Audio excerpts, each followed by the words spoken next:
Hello, അസ്സലാമു അലൈക്കും. Free ആണോ ഭായ്? പറയൂ. ഞാൻ ഈ അടിമ സമ്പ്രദായം വന്നത് എങ്ങനെയെന്നുള്ള അതിന്റെ ഒരു ഇസ്ലാം എന്തുകൊണ്ട് അത് അനുവദിച്ചു കൊടുത്തു, അങ്ങനെയൊക്കെയുള്ള പ്രശ്നങ്ങളെ പറ്റി അതിനെപ്പറ്റി അല്ല, പലരും അതിനെ തെറ്റിദ്ധരിച്ചിട്ടുണ്ട്. കുറിച്ചൊന്നും സംസാരിക്കേണ്ടത് പോലും കാര്യമില്ല സുഹൃത്തെ. നമ്മൾ ജീവിക്കുന്നത് 2025-ലാണ്. ആണ്. അല്ലെ? ആ അടിമത്തം എന്ന് പറയുന്നത് ഒരു മോശം വ്യവസ്ഥിതിയായിരുന്നു. അല്ല, അത് അത് ഇന്നത്തെ ഇന്നത്തെ കാലത്താണ് ഞാൻ പറയണത്. ആ ഇന്നത്തെ ഇന്നില്ല, കാലത്ത് ഇവിടെ ഇല്ലല്ലോ. ഞാൻ പറയട്ടെ, ഇന്നത്തെ പറയൂ. കാലത്ത് അടിമത്തം ഉം. എന്ന് പറയുന്ന വ്യവസ്ഥിതിയാണ്, ആ മോശമാണ്. ആ അത് ഏത് കാലത്തും മോശമായിരുന്നു. പക്ഷെ നമുക്ക് മനുഷ്യർക്ക്, ആ കാലത്തെ മനുഷ്യന്മാർക്ക്, നിങ്ങൾ ഈ പറഞ്ഞ എന്തെങ്കിലും സാമൂഹ്യ സാഹചര്യങ്ങൾ കൊണ്ടോ അറിവില്ലായ്മ കൊണ്ടോ ആയപ്പെട്ടു. ഒക്കെ അത്തരം വ്യവസ്ഥകൾ ഉണ്ടായിട്ടുണ്ടാവും. ഉണ്ടായിട്ടുണ്ടാവും. നമ്മുടെ പോയിന്റ് എന്താന്ന് വെച്ചാല്, ആ ഖുർആൻ എല്ലാ കാലത്തേക്കുള്ള ഏറ്റവും അതെ. ഉത്തമമായ നിയമം പറയുമ്പോൾ ആണ്. അടിമത്തം തെറ്റാണ് എന്നതിനകത്ത് സൂചന ഉണ്ടാവും. എന്തുകൊണ്ട് സൂചിപ്പിച്ചില്ല? അടിമത്തെ അടിമത്തം ഒഴിവാക്കാൻ തെറ്റാണല്ലോ, പ്രവാചകനോട് ദൈവത്തിന് അറിയാലോ. കാലഘട്ടത്തിന്റെ പരിമിതി ഒന്നും ദൈവത്തിന് ഇല്ലല്ലോ. ഇല്ല. എന്തുകൊണ്ട് ഇല്ല. അങ്ങനെ പറഞ്ഞാൽ പ്രവാചകൻ നിരോധിക്കാമായിരുന്നു. പ്രവാചകൻ നിരോധിച്ച എന്ത് സംഭവിക്കും? ഈ എന്ത് അടിമകളെല്ലാം സംഭവിക്കും? മോചിതരാകും. അടിമത്തം പിന്നീട് അന്ന് നിരോധിക്കാൻ കഴിഞ്ഞിട്ടില്ലെങ്കിലും ഉണ്ടെങ്കിലും, അടിമത്തം പുതിയ അടിമകൾ ഉണ്ടാവാതിരിക്കാനും ഏറ്റവും ചുരുങ്ങിയത് പ്രവാചകന്റെ ജീവിതത്തിൽ ഈ അടിമവസ്ഥിതിയുമായി ബന്ധപ്പെട്ട കാര്യങ്ങൾ ഇല്ലാതിരിക്കുകയും ചെയ്യണ്ടേ? അല്ല, അന്ന് അടിമകളെ മോചിതരാക്കിയാല് അല്ല, ഈ അടിമകളെ അടിമകൾ മോചിതരാക്കണ്ട. മുഹമ്മദ് നബിക്ക് സമ്മാനം കിട്ടുന്ന അടിമേനെങ്കിലും വേണ്ടാന്ന് പറയാലോ. ആ രീതിയിൽ അവരുടെ ഒരു ജീവിതം എടുക്കുകയാണ്, അവരുടെ ജീവിത ചെലവ് ഏറ്റെടുക്കുകയാണ്. ഈ അതാണ്. അടിമത്തം എന്ന് പറയുന്ന വ്യവസ്ഥിതിയെ ആ, എല്ലാ കാലത്തേക്കുള്ള ഉത്തമമായ നിയമമായിട്ട് അംഗീകരിക്കാൻ പറ്റുമില്ലേ? ഇല്ല. അത് അപ്പൊ ആ കാര്യത്തിൽ ഇസ്ലാം തെറ്റല്ലേ? ഖുറാനിലുള്ള അല്ല നിയമങ്ങൾ അല്ല കാരണം കാലഹരണപ്പെട്ടില്ലേ? കാരണം പറഞ്ഞോ, ആ സക്കാത്ത് നിർബന്ധമായ 8 കൂട്ടങ്ങളിൽ ഉം, 4 കൂട്ടങ്ങളെ ഇന്നുള്ളൂ, ഉം, 4 കൂട്ടങ്ങൾ ഇന്നില്ല. ഉം, അതിൽ 2 വിഭാഗക്കാരെന്ന് 4 വിഭാഗക്കാരെന്ന് പറയുന്നത്, ഉം. ഒന്ന് മോചനം എഴുതപ്പെട്ട അടിമ. മോചനദ്രവ്യം എഴുതപ്പെട്ട മുസ്ലിം അടിമകൾ, അങ്ങനെ പറയും.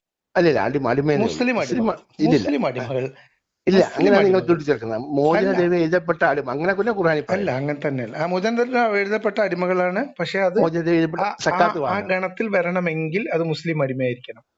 അത് അതിനെപ്പറ്റി ഞാൻ മാത്രമല്ല, നിങ്ങൾ ഈ നമ്മൾ ഈ പ്രായശ്ചിത്തമായിട്ട് കുറ്റത്തിനൊക്കെ, അല്ലെങ്കിൽ ഇബാദത്ത് വിട്ടുപോയതിനൊക്കെ പ്രായശ്ചിത്തം പരിഹാരമായിട്ട് അടിമമോചനം പറഞ്ഞിട്ടുണ്ടല്ലോ. ഉണ്ട്. അതൊക്കെ വീടണമെങ്കിൽ ആ, മോചിപ്പിക്കപ്പെടുന്നത് മുസ്ലിം അടിമേനായിരിക്കണം. അതിനെപ്പറ്റി കാരണം ആ അതിനെപ്പറ്റി കാലഘട്ടത്തിൽ എനിക്കറിയാം, അതുകൊണ്ടാ പറഞ്ഞേ. അത്രയും മുസ്ലിംസ് അവിടെ വരാൻ പോയത് പ്രവാചന കാലഘട്ടത്തില്ലേ. ആ പ്രവാചന കാലഘട്ടത്തിൽ ആൾക്കാർ ഇസ്ലാം സ്വീകരിക്കുന്നല്ലേ ഉള്ളൂ. ആ അപ്പൊ മോചനം മുസ്ലിം എഴുതപ്പെട്ട അടിമകൾ അടിമ ഉണ്ടായിരുന്നു. അതാണ് ഞാൻ പറഞ്ഞത്. ഈ തുടക്കത്തില് ഇസ്ലാം സ്വീകരിച്ചതിൽ കൂടുതൽ പേരും അടിമകളായിരുന്നു അടിമയായിരിക്കുമ്പോൾ തുടക്കകാലത്ത്. ഇസ്ലാം ആ, അതെ, സ്വീകരിച്ചെന്നാ. അതെ, അതിനെപ്പറ്റി ഇനി റിസർച്ച് ആ, ചെയ്യണം, അതെ. നോക്കിയാലേ റിസർച്ച് പറ്റിയ. ചെയ്യാനൊന്നുമില്ല. അതായത് സ്വതന്ത്രരുടെ 3 ഇരട്ടിയോളം അടിമകൾ ഉണ്ടായിരുന്നു.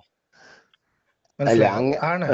മക്കയിൽ നിന്ന് ഇസ്ലാം സ്വീകരിച്ചത്. ഇപ്പൊ അബൂബക്കർ ഇസ്ലാം സ്വീകരിക്കുമ്പോൾ അബൂബക്കറിന്റെ കുടുംബം, അബൂബക്കറിന്റെ കൂടെ ഉണ്ടായിരുന്ന അടിമകള്, ഇങ്ങനെയൊക്കെയാണ് സ്വീകരിക്കുന്നത്. അപ്പൊ അതിൽ കുറെ പേര്, അപ്പം മുസ്ലിം ആയിട്ടുള്ള ജനസംഖ്യയുടെ വലിയ ഭാഗം മക്കയിൽ ആദ്യ കാലങ്ങളിൽ അടിമകളായിരുന്നു.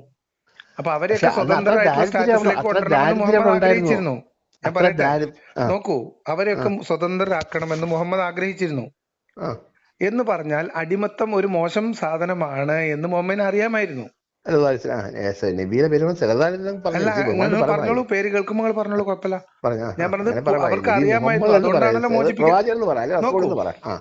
ഞാൻ പറഞ്ഞത് മുഹമ്മദ് എന്ന് തന്നെ ഞാൻ പറയാം. ഇപ്പൊ എനിക്ക് ആ അതിന്റെ പ്രവാചകത്വം ബോധ്യമില്ലാത്തതുകൊണ്ട് പിന്നെ ഞാൻ അയാളുടെ പേരല്ലേ പറയണുള്ളൂ. അപമാനിച്ചു പറയാമല്ലോ. അല്ല, ഒരു ഒരാൾക്ക് ഏറ്റവും കാലഘട്ടത്തിൽ നന്നായിട്ട് യോജിക്കുന്ന അയാളുടെ പേരല്ലേ. ഓക്കെ, അപ്പോ ഞാൻ പറയുന്നത് അടിമത്ത മോചനം പുണ്യമാക്കിയത് എന്തുകൊണ്ടാ? അടിമത്തം തെറ്റാണെന്നുള്ളതുകൊണ്ടല്ലേ. ആണ്. ആണ്. ആ അടിമത്തം തെറ്റാണെന്ന് ബോധ്യമുള്ള മുഹമ്മദ് നബി സമ്മാനമായിട്ട് അടിമനെ സ്വീകരിക്കാൻ പറ്റുമോ? അതെ, ഞാൻ നിങ്ങളോട് ചോദിച്ചിരുന്ന മാരിയത്തുൽ കിബ്തിയുടെ കഥ മനസ്സിലാക്കിയിട്ട് വരാനാണ്. അത് നിങ്ങൾ വായിച്ചു. അതെ, അത് കുറച്ച് മനസ്സിലാക്കിയ. പക്ഷെ അത് സമ്മാനമായി സ്വീകരിച്ചു, പിന്നെ അവർക്ക് മോചിതമാക്കാമല്ലോ. സമ്മാനമായിട്ട് സ്വീകരിച്ചിട്ടുണ്ട്, മോചിപ്പിച്ചിട്ടുമില്ല. അങ്ങനെയൊന്നും പറയില്ലേ. മുഹമ്മദ് നബി മരിക്കുന്നവരെ ഉമ്മു വലത് എന്ന കൺസെപ്റ്റിൽ മാത്രമാണ് ആ സ്ത്രീ സ്വതന്ത്രയാകുന്നത്. മുഹമ്മദ് മരിക്കുന്നത് വരെ മുഹമ്മദ് നബിയുടെ അടിമയാണ്. അത് തന്നെ. പക്ഷെ ഞാൻ ചോദിട്ടെ, ഒരാളെ മോചിതമാക്കി വിട്ടാൽ അവർക്ക് ജീവിക്കാൻ ഇത് വേണ്ടേ? അവിടെ വിഷയം അതാണ്. അതൊന്നും മനുഷ്യന് അത് ഒരു കാര്യം തെറ്റാണോ ശരിയാണോ എന്ന് അറിയുന്നതിന്റെ, ഇപ്പൊ നമ്മളെ നാട്ടില് ജയിലുകളിൽ ആളെ പിടിപ്പിച്ചിട്ടിരിക്കുന്നത് എന്തുകൊണ്ടാണ്? അവർക്ക് തിന്നാൻ കൊടുക്കാനാ? അല്ല, അല്ല. അവർ കുറ്റത്തിന് ശിക്ഷയുടെ ഭാഗമായിട്ട്. അല്ലേ? അപ്പൊ ഇവരെ പിടിച്ചു വെച്ചിരിക്കുന്നത് ഈ ഉദ്ദേശത്തിലല്ല. ഇപ്പൊ നമ്മൾ പറയുന്നത് ജയിലിൽ കിടക്കുന്ന ആൾക്കാരൊക്കെ കുറെ കാലമായിട്ട് ജയിലിൽ കിടക്കണവരെ തുറന്നു വിട്ടാല് അവരെങ്ങനെ ജീവിക്കും, അവർക്ക് തൊഴിലില്ല, അവർ അല്ല അത് വയസ്സായി എന്നൊക്കെ ഈ പറഞ്ഞാൽ കാലഘട്ടത്തിൽ പിടിച്ചോക്കും. വെച്ചാൽ ജോലിക്കാരെ വന്ന് ആൾക്കാർ സ്വീകരിച്ചോണ്ട് പോകും. ആ ഒരു കാലഘട്ടം ഇത്. ഏത് കാലഘട്ടത്തിലും അടിമത്തം തെറ്റാണ്. ഇല്ല അടിമത്തത്തെ അടിമത്തം ആ ന്യായീകരിക്കരുത്. കാലഘട്ടത്തിന് ആവശ്യമായിരുന്നു. ഏത് കാലഘട്ടത്തിലും അടിമത്തം തെറ്റാണ്. ആ ഇല്ല ആ വ്യവസ്ഥിതി കാലഘട്ടത്തിൽ തെറ്റാണ്. ആവശ്യമായിരുന്നു. അതാ മനസ്സിലാക്കേണ്ടത്. ആ വ്യവസ്ഥിതി തെറ്റാണ്. ആ കാലഘട്ടത്തിൽ അടിമകളില്ലാതെ മനുഷ്യർ സ്വതന്ത്രരായി ജീവിച്ചിരുന്നില്ലേ? അത് ജീവിച്ചിട്ടുണ്ട്. ജീവിക്കാൻ ആ. കഴിവുള്ളവർക്ക് അടിമത്തത്തിന് സ്വതന്ത്രരായി ജീവിച്ച പോകത്തില്ലല്ലോ. മനുഷ്യന്മാരുണ്ട്, അടിമകളായി ജീവിച്ച മനുഷ്യന്മാരുണ്ട്. അതെന്തുകൊണ്ടാണ് അടിമകളായി ജീവിച്ച മനുഷ്യന്മാർക്ക് സ്വതന്ത്രരായി ജീവിക്കുന്ന മനുഷ്യരെക്കാളും ജീവിതം ദുസ്സഹമായിരുന്നു അല്ലേ? ദുസ്സഹമാണോ എന്തോന്നുള്ളത് ആ കാലത്ത് അടിമത്തത്തിന്റെ രീതിയാണ്. കാരണം അടിമകളെ പലരും വിൽക്കാൻ ശ്രമിക്കുമല്ലോ, ഉം. അത് ഒഴിവാക്കാൻ ശ്രമിക്കുന്ന കാലഘട്ടം കാണുന്നില്ലേ? പിന്നെ ഒരു അടിമസ്ഥയിൽ കുഞ്ഞ് ജനിച്ചാൽ അവരെ വിവാഹം കഴിക്കണം. ഒരു കുഞ്ഞ് ജനിച്ചാൽ, ഒരു അടിമയും ഒരാളുടെ കീഴിലുള്ള രണ്ട് അടിമകള് തമ്മിൽ വിവാഹിതരായിട്ട് ഒരു കുഞ്ഞ് ജനിച്ചാൽ ആ കുഞ്ഞിന്റെ സ്റ്റാറ്റസ് എന്താ?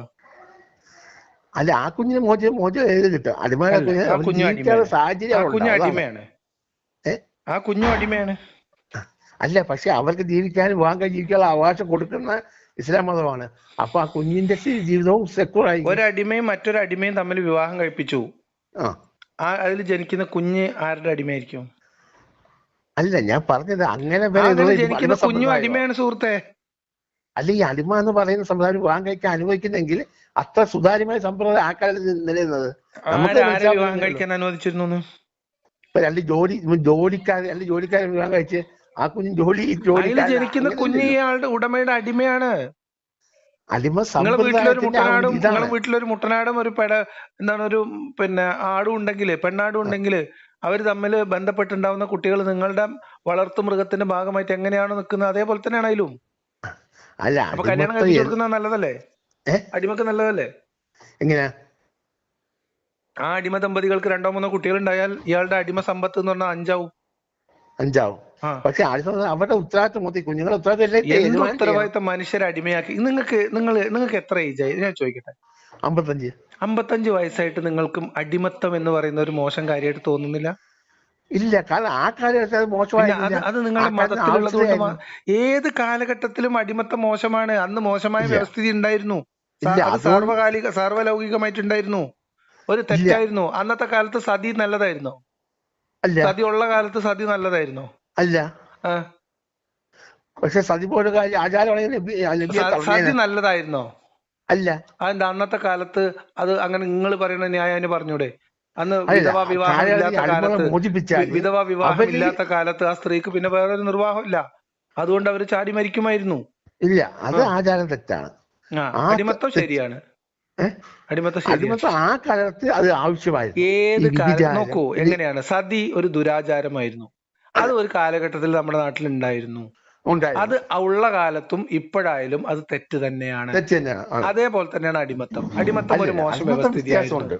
അടിമത്തം അതെന്തുകൊണ്ടാണ് പറഞ്ഞുതരാം. അത് ഇസ്ലാമിലുണ്ട്. മുഹമ്മദ് നബി ചെയ്തിട്ടുണ്ട്. അതുകൊണ്ട് ഇനി മരിക്കുന്നത് വരെ നിങ്ങൾക്ക് അത് തെറ്റാണെന്ന് പറയാൻ കഴിയില്ല.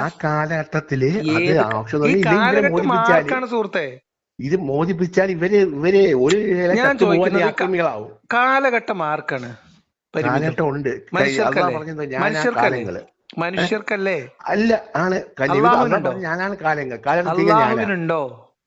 ഉണ്ട്. അള്ളാഹുവിന് കാലഘട്ടത്തിന് പരിമിതി ഉണ്ടോ? അള്ളാഹുവിന് കാലഘട്ടത്തിന് പരിമിതി ഉണ്ടോ?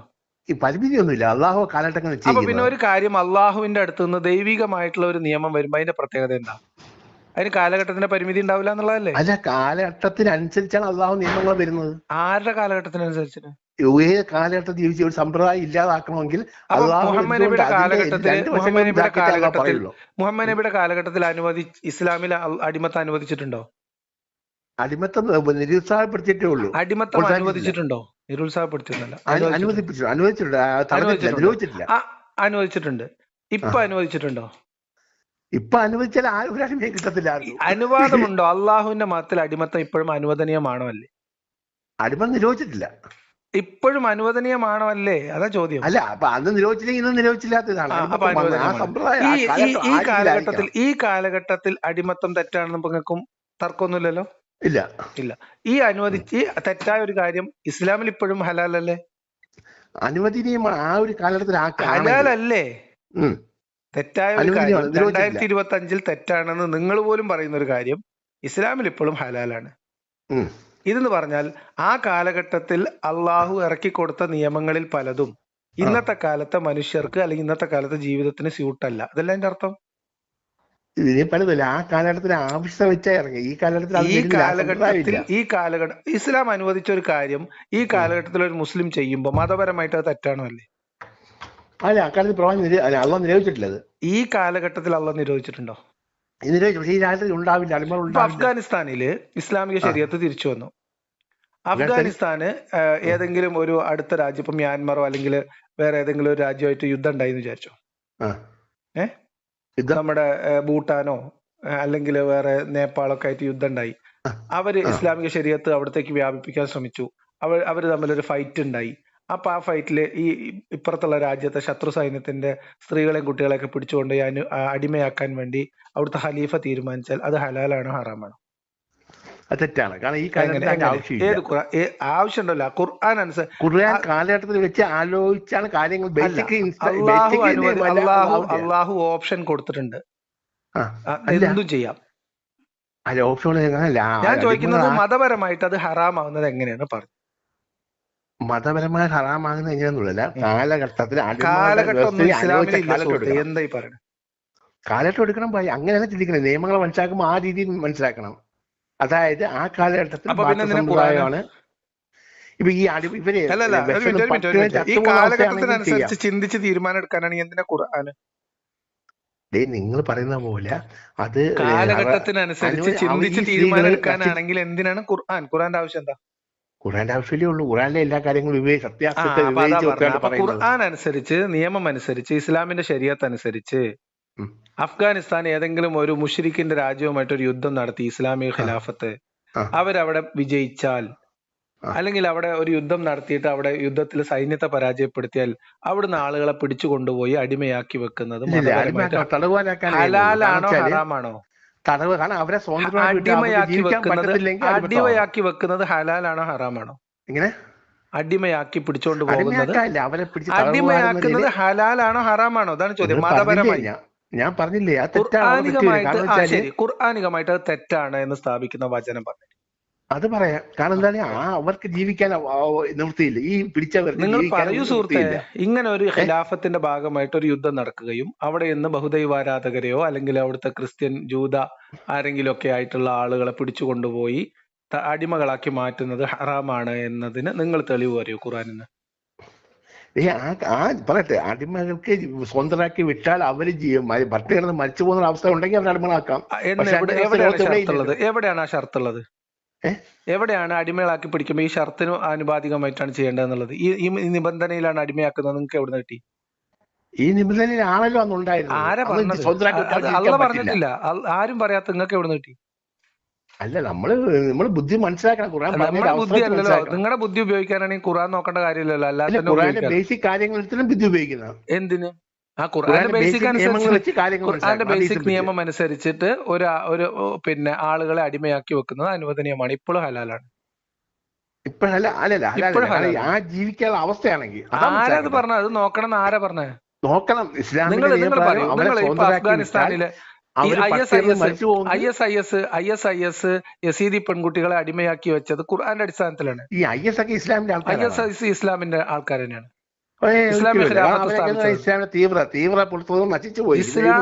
ഇസ്ലാമിനെ അതിന്റെ പ്യൂരിറ്റൻ ഇസ്ലാമിനെ ക്ലിയർ ഇസ്ലാമിക് ഖിലാഫത്ത് സ്ഥാപിക്കാൻ വേണ്ടി ശ്രമിച്ച ഇസ്ലാമിക സംഘമാണ് ISIS.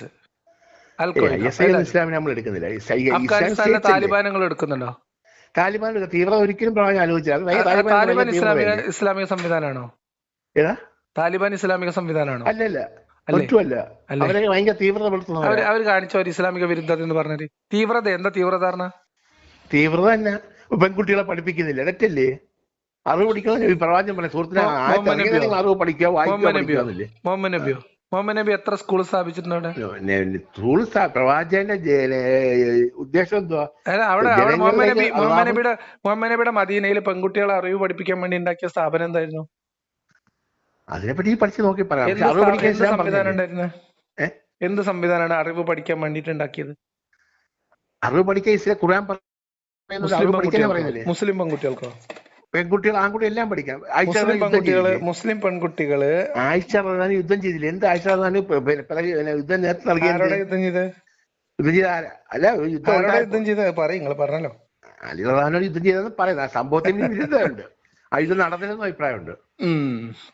പക്ഷെ ആയിഷ റളിയല്ലാഹു ആയിക്കോട്ടെ. നേതൃത്വം ഞാൻ വന്നില്ലേ? പറഞ്ഞെന്താ അറിയോ, നമ്മളൊക്കെ മനുഷ്യര് 24-ാം നൂറ്റാണ്ടില്, അല്ല സോറി 21-ാം നൂറ്റാണ്ടില് 2025 ജീവിക്കുമ്പോഴേ ആ ഒരു കാലഘട്ടത്തിൽ ഉണ്ടായിരുന്ന ഒരു ദുഷിച്ച വ്യവസ്ഥിതിയെ, അത് ആ കാലഘട്ടത്തിന്റെ പരിമിതിയോ മനുഷ്യന്മാരുടെ അറിവുകേടോ എന്തോ ആവാം, ആ അത്തരം ഒരു ദുഷിപ്പിനെ ന്യായീകരിക്കുന്ന ഒരു ഗതികേട് എന്ന് പറയുന്നത് അത് ചെറിയ ഗതികേടല്ല. ന്യായീകരിക്കുന്നല്ലേ അത് ഇവിടെ അതെ കറക്റ്റ് അതെ, അതിന് അത് എന്തുകൊണ്ട് അതിന്റെ ഗതികേടാണ്. ആവശ്യം എന്ന് പറയും. എന്തുകൊണ്ട് എന്നുള്ളത് പറയുന്നതാണ്. അത് തന്നെയാണ് എന്തുകൊണ്ട് ന്യായീകരണം എന്ന് അവരാക്കി? പറഞ്ഞാലേ, അതായത് ആ കാലഘട്ടത്തിൽ അത് ഉണ്ടാവാനുണ്ടായ പ്രത്യേക സാഹചര്യത്തെ നമ്മൾ ന്യായീകരിക്കണേ. ആ എന്തിനു അത് വേണ്ടിയിട്ടാ? ന്യായീകരിക്കാൻ അതുകൊണ്ട് ഈ ആവശ്യമാണ്. കാരണം ചില കാലഘട്ടത്തിലും ആ കാലഘട്ടത്തിൽ ഉണ്ടാക്കിയ ഒരു നിയമം, ഈ പറയപ്പെടുന്ന ദുഷിപ്പിനെ അനുവദനീയമാക്കിയ ഒരു മത നിയമം, ആ മത അല്ലല്ല അങ്ങനെ നിയമത്തെ തള്ളിക്കളയാനുള്ള പ്രയാസം കൊണ്ടാണ് അടിമത്തത്തെ നിങ്ങൾ അതെ ന്യായീകരിക്കുന്നത്. ഇല്ല അങ്ങനെയല്ല. തെള്ളിക്കളഞ്ഞത് ആ കാലഘട്ടത്തിൽ ആവശ്യം, ഈ ഞാൻ കാലഘട്ടത്തിൽ അതിന് നിങ്ങളോട് വളരെ കാലഘട്ടമില്ല. ലളിതമായിട്ട് ചോദിക്കാം, ആ പലിശ പറയൂ. ഹലാലാണോ ഹറാമാണോ? ഹറാമാണ്. പലിശ നിരോധിച്ചത് തെറ്റാണോ ശരിയാണോ? ശരിയാണ്. പലിശ ആ കാലഘട്ടത്തിൽ ഉണ്ടായിരുന്ന പല ആളുകളുടെ ജീവിത മാർഗമായിരുന്നില്ലേ? ആ ആയിരുന്നു. ആയിരുന്നില്ലേ? ഇന്നും ജീവിതമാർഗമാണല്ലോ ആൾക്കാർ. ആണ്. അപ്പൊ അന്ന് ആ കാലഘട്ടത്തിൽ പ്രായോഗികമല്ലാത്തൊരു സാധനം അല്ലല്ല, നിരോധിച്ച പ്രായോഗികമായെന്ന് അള്ളാഹുവിന് അറിയാം. അതുകൊണ്ടല്ല പക്ഷെ നിരോധിച്ചത്. പ്രായോഗികമല്ലാന്ന് ഇപ്പൊ നമുക്ക് മനുഷ്യന്മാർക്ക് മനസ്സിലായിട്ടില്ലേ? പ്രായോഗികം അല്ലെന്നോ? നിങ്ങൾ അല്ല, പലിശയായിട്ട് ജീവിതത്തിൽ ഇതുവരെ ഇടപെട്ടിട്ടില്ലേ? ഞാൻ ബാങ്കിലുമായിട്ടൊക്കെ ബന്ധപ്പെട്ടിട്ടുണ്ട്. ഇല്ലേ? പലിശയല്ലേ അത്? പലിശയുടെ എന്ന് പറഞ്ഞാൽ അതിനകത്ത് ചില പലിശയുമായി വ്യത്യാസങ്ങളുണ്ട്. ബന്ധപ്പെടാതെ ഒരു മനുഷ്യനൊന്നും ജീവിതം സാധ്യമാണോ? പക്ഷെ അഫ്ഗാനിസ്ഥാനിലല്ലാതെ. പക്ഷെ ഒരു ബാങ്ക് പലിശയും സ്വകാര്യ വ്യക്തികൾ പലിശ കൊടുക്കുന്നതും രണ്ട് രണ്ടാ. അത് അങ്ങനെ വേർതിരിച്ചിട്ടില്ലല്ലോ. എല്ലാത്തരം പലിശയുടെ ഏറ്റവും കുറഞ്ഞ, അത് പലിശ നിരോധിച്ചത് അപ്രായോഗികമായിട്ടുള്ള ഒരു നിരോധനമായിരുന്നില്ലേ? ഇല്ല, ഒരിക്കലും അപ്രായോഗികമല്ല. പലിശയുമായി ബന്ധപ്പെട്ട ഇസ്ലാമിക നിയമം പ്രായോഗികമാണോ? പ്രായോഗികമാണ്. കാരണം എവിടെ പ്രായോഗികമാവുന്നത് ഒന്ന് പറഞ്ഞുതരോ? പലിശയുമായി ബന്ധപ്പെട്ട് നിൽക്കാത്ത ഒരു സാമ്പത്തിക വ്യവസ്ഥയുടെ പേര് പറഞ്ഞുതരോ? നിങ്ങൾ ഈ അത് പറയുന്ന പോലെ വാക്കാലെടുക്കരുത്. അതിനകത്തുള്ള വ്യംഗ്യമായ അർത്ഥങ്ങൾ മനസ്സിലാക്കണം. എന്ത് വ്യംഗ്യ അർത്ഥം? അന്ന് വട്ടിപ്പലിശയാണോ നിരോധിച്ചത്? അന്ന് നിരോധിച്ച നിങ്ങൾ പറഞ്ഞതനുസരിച്ച് ബാങ്ക് പലിശ ഹലാലാണോ? ബാങ്ക് പലിശയിൽ കുറച്ച് ആവാന്നുള്ള CH മുസ്തഫ മൗലവിയുടെ പുസ്തകത്തിൽ പറയുന്നുണ്ടല്ലോ. CH മുസ്തഫ മൗലവിനോടല്ലേ ചോദിച്ചേ? ഇസ്ലാമിനെ കുറിച്ച് പറയുന്നുണ്ടല്ലോ. ഞാൻ ആ വാക്കോട് ചോദിക്കുന്ന ആളാ. എങ്ങനെ? കാരണം എന്ന് വെച്ചാൽ ബാങ്കുകളിൽ വരുന്ന ഈ പലിശ, ബാങ്കുകൾ അനുവദിച്ച ചെറിയ പലിശ, ഇസ്ലാമിക പ്രകാരം പലിശ ഹറാമാണെങ്കിൽ അനുവദിച്ച ഈ പലിശയുടെ സമ്പ്രദായത്തിൽ അതുകൊണ്ടാകുന്ന ലാഭം പൊതുജനങ്ങൾക്ക് വേണ്ടി ഉപയോഗിക്കുന്നത്. അപ്പൊ ഇങ്ങനെ അതൊരു വ്യക്തിയുടെ കയ്യിലായി പോകുന്നില്ല. പലിശ എന്ന് പറയുന്നത് മനുഷ്യർക്ക് അന്ന് മുതലേ അതെന്ത് ചെയ്യാം, അത് ചില നിബന്ധനകൾ വെച്ച് നിയന്ത്രിച്ച് ഉപയോഗിക്കാവുന്ന ഒരു സാധനമായിരുന്നു. അത് നിരോധിക്കാൻ കഴിഞ്ഞു മനുഷ്യർക്ക്. മുഹമ്മദ് നബിക്ക് ആ കാലഘട്ടത്തിൽ പലിശ നിരോധിക്കാൻ കഴിഞ്ഞു. ആ കാലഘട്ടത്തിൽ നിരോധിച്ച വേറൊരു സാധനമാണ് ഞങ്ങൾക്ക് പറഞ്ഞത്. നിങ്ങൾക്ക് ശരിക്കും മനസ്സിലാവാൻ വേണ്ടി പറഞ്ഞതാണ്. സ്വയംഭോഗം ഹറാമല്ലേ ഇസ്ലാമില്? ഹറാമല്ലെന്ന് അഭിപ്രായം ഉണ്ടല്ലോ. ഇസ്ലാമിൽ പറയുന്നില്ല. ഹറാമാണ്, കൃത്യമായി ഹറാമാണ്. ഖുർആനിലും ഹദീസിലൊക്കെ അനുസരിച്ച് ഉണ്ട്. ഖുർആനില് ഉണ്ട്. പറഞ്ഞു തരാന്നേ. അതായത് അള്ളാഹു അനുവദിച്ചു കൊടുത്ത സുഖാസ്വാദന മാർഗങ്ങളായിട്ട് ഖുർആൻ പറയുന്നത് ഭാര്യമാരും വലങ്കൈ ഉടമപ്പെടുത്തിയ അടിമ സ്ത്രീകളുമാണ്. അതല്ലാത്ത ഒരു മാർഗവും തേടരുത് എന്ന് ഖുർആൻ കൃത്യമായിട്ട് പറയുന്നുണ്ട്. ഇല്ല, അങ്ങനെയല്ല പറയുന്നത്. കാരണം ഈ സ്വയംഭവത്തെ പറ്റി മറ്റ് വലിയ പണ്ഡിതന്മാർ എവിടെയും ഖുർആനിലോ ഹദീസിലോ പറയുന്നില്ല എന്ന് അഭിപ്രായം ഉണ്ടെങ്കിൽ പറയണം. ഫുള്ള് ഹറാമാണ്. അപ്പൊ അന്ന് ആയത്തൊന്ന് പറയണം. ആയത്താണ് പറഞ്ഞത്. നമ്പർ ഏതാ?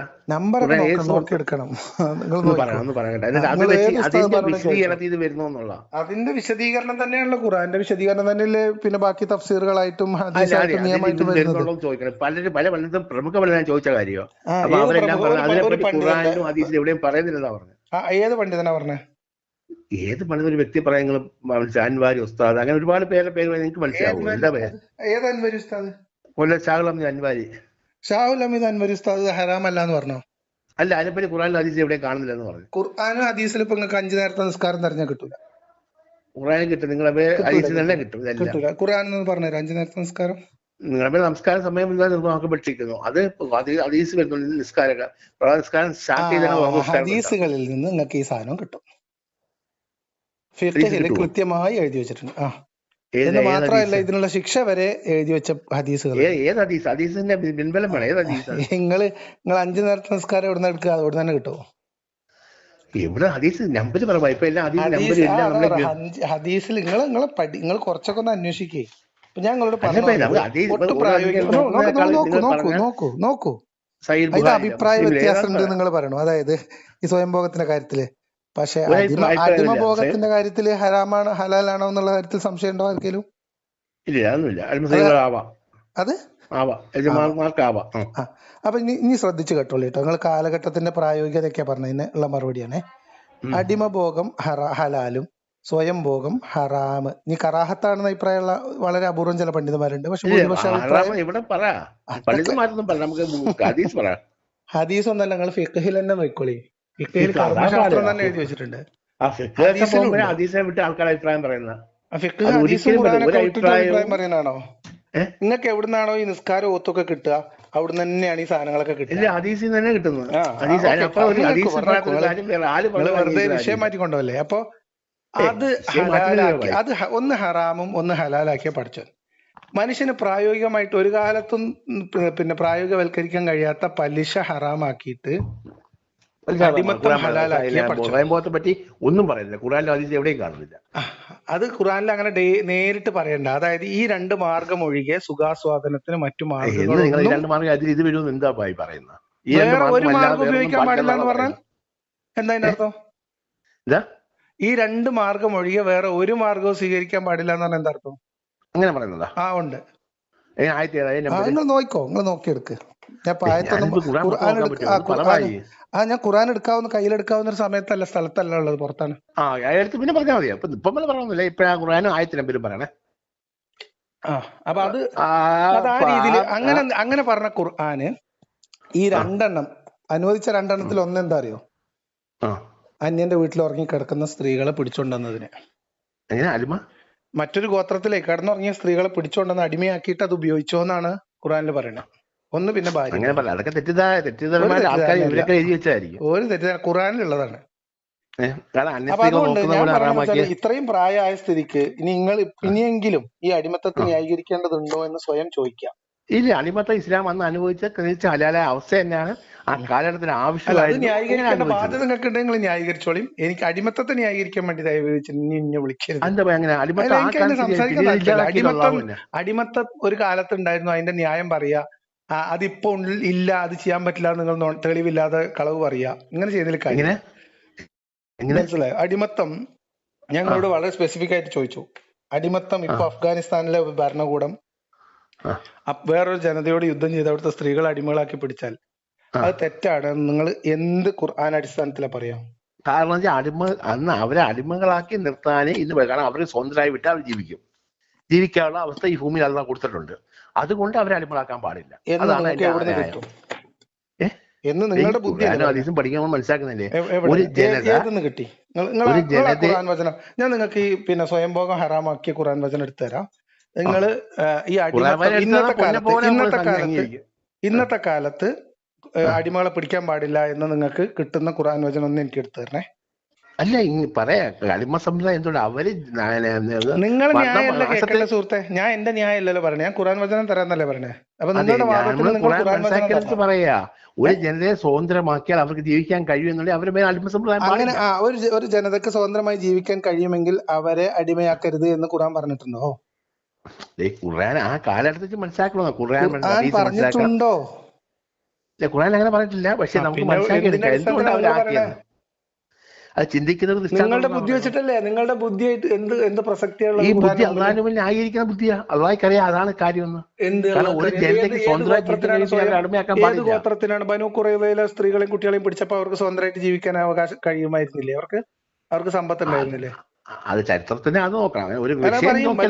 ബനൂ ഖുറൈളയിലെ പുരുഷന്മാരെ മൊത്തം രാവിലെ മുതൽ വൈകുന്നേരം വന്ന് നിന്ന് തലയറുത്തിട്ട് അവരുടെ സമ്പത്ത് മുഴുവൻ പിടിച്ചെടുത്തിട്ട് അവരുടെ സ്ത്രീകളെയും കുട്ടികളെയും ചോദിച്ചാൽ ആ കാര്യം സഹിയാണോ എന്ന് നോക്കണം. ബനൂ ഖുറൈള നിങ്ങൾ ചോദിക്കി. നിങ്ങൾ പറഞ്ഞ ന്യായം അനുസരിച്ചിട്ട് അവിടുത്തെ ഏറ്റവും സമ്പന്നമായിട്ടുള്ള ഒരു ഗോത്രത്തെ അവിടുത്തെ പുരുഷന്മാരെ പറയട്ടെ. ബനൂ ഖുറൈളക്ക് ഞാൻ നിങ്ങൾക്ക് ഹദീസ് തരണോ? നിങ്ങൾ പിന്നെ നിങ്ങൾ എന്ത് പിന്നെ ഇസ്ലാം പഠിച്ചത്? നിങ്ങൾ എത്ര തവണ ആവർത്തിച്ചപ്പോഴാണ് ഞാനിത് പറയണമെന്ന് ആലോചിക്കൂ. ബനൂ ഖുറൈളയില് ആ മദീനയിലെ ഏറ്റവും പ്രബലമായ 3 ജൂതഗോത്രങ്ങളിൽ ഒന്നിനെ ആ പുരുഷന്മാരെ മുഴുവൻ തലയറുത്ത് കൊന്നിട്ട് അതന്നെ, അത് ഹദീസ് പറയണം ഭൈ, ഏത് ഹദീസ് പറയട്ടെ പറയുന്ന സുഹൃത്തെ, അറിയണ്ടേ? പറയട്ടെ. പറയൂ. തലയർത്ത് കൊന്നിട്ട് അവിടുത്തെ സ്ത്രീകളെയും കുട്ടികളെയും അടിമകളാക്കി പിടിച്ചപ്പോ അവര് സ്വതന്ത്രമായിട്ട് ജീവിക്കാൻ അവകാശമില്ലാത്തവരായിരുന്നു, കഴിവില്ലാത്തവരായിരുന്നു? അല്ല.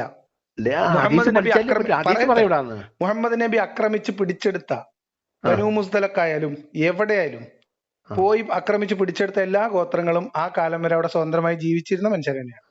ഒരു സ്വാതന്ത്ര്യത്തോടെ ജീവിച്ച മനുഷ്യന്മാരെയാണ് ചെന്ന് ആക്രമിച്ച് പുരുഷന്മാരെ കൊലപ്പെടുത്തി സ്ത്രീകളെയും കുട്ടികളെയും അടിമകളായി പിടിച്ചത്, അവരുടെ സമ്പത്ത് കൊള്ളയടിച്ചത്.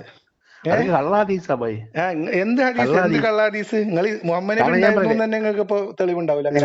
ഇതിന് വ്യക്തമായിട്ട് പറഞ്ഞു ഞാൻ മുഹമ്മദ് നബി ഗോത്രങ്ങളുമായിട്ട് യുദ്ധം ചെയ്തിട്ടുണ്ടോ? സുഹൃത്തെ, ഈ ഒരു കാര്യം കൂടി കേട്ടോ.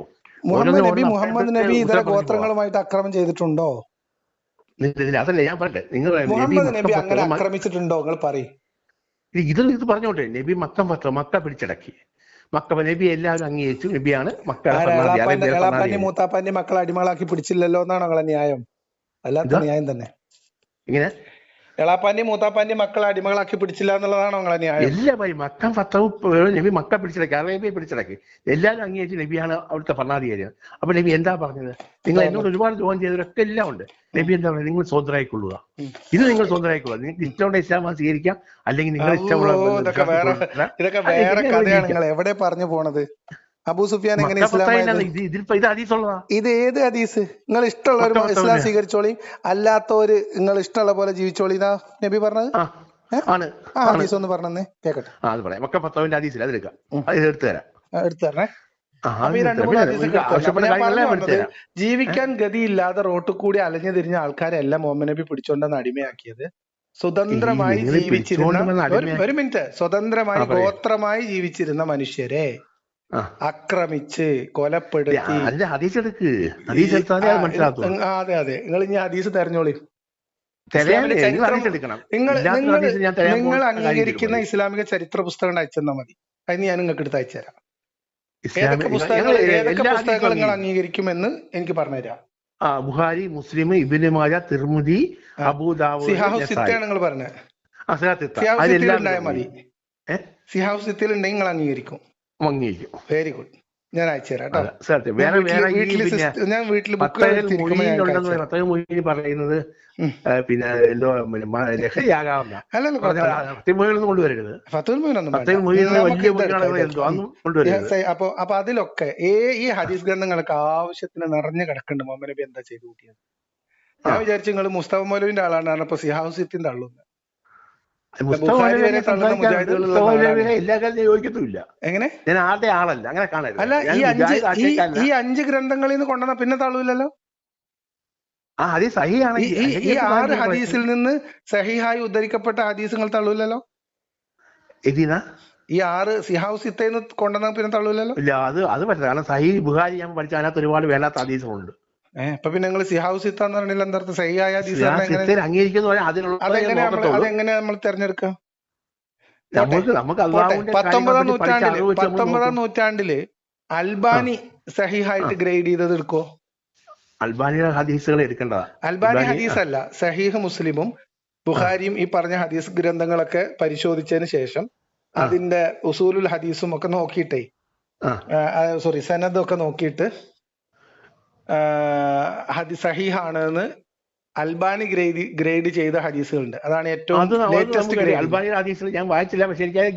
അൽബാനിയുടെ ഹദീസുകളല്ല സുഹൃത്തേ, സഹീഹ് ബുഖാരിയിലും മുസ്ലിമിലും ഒക്കെ ഉള്ള ഹദീസുകൾ, അതിന്റെ സനദും ബാക്കി കാര്യങ്ങളൊക്കെ പരിശോധിച്ച് അത് ഗ്രേഡ് ചെയ്തിട്ടുണ്ട് അൽബാനി എന്ന് പറഞ്ഞ ഒരു പണ്ഡിതൻ പണ്ട്, ഒരു 200 വർഷം മുൻപ്, 200 വർഷത്തിനുള്ളിൽ. അത് സഹീഹാണ് എന്ന് അംഗീകരിച്ചതേ നിങ്ങൾ എടുക്കുവോ? അല്ല, നോക്കാം.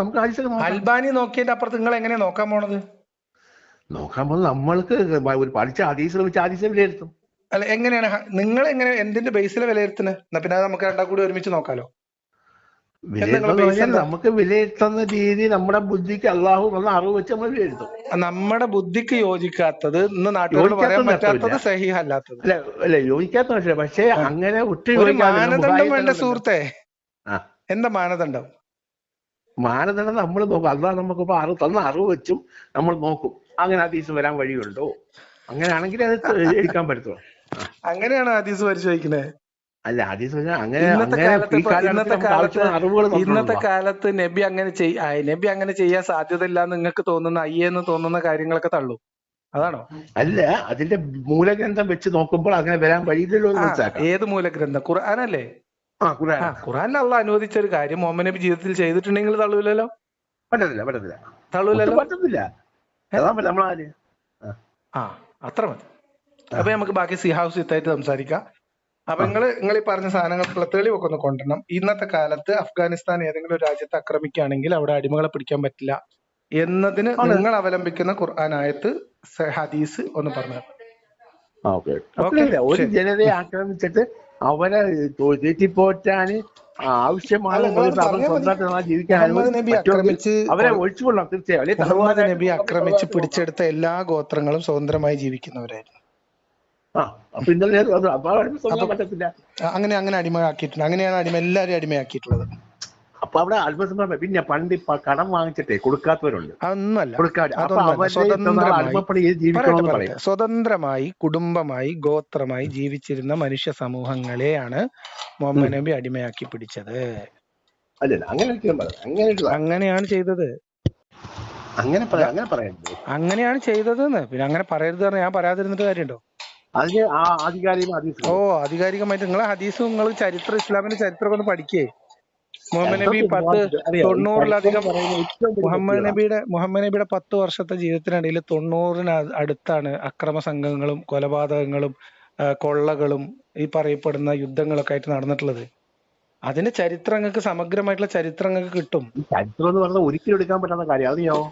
ചരിത്രം ഇല്ലാതെ ഇങ്ങനെ പിന്നെ എവിടുന്ന ഇപ്പൊ നിങ്ങൾക്ക് ഹദീസ് കിട്ടുക? ഹദീസ് ഈ ഹദീസില് അത് തെറ്റാണ് നമുക്ക് തോന്നിയാൽ ഈ സിഹാബ് സിത്തയിൽ തന്നെയാണ് സുഹൃത്തെ ചരിത്രം ഉണ്ടാക്കിയെടുക്കുന്നത്. ഈ സിഹാബ് സിത്തയും ഖുർആനും ഹദീസും വെച്ചിട്ടാണ് എല്ലാ ചരിത്രങ്ങളും എഴുതുക.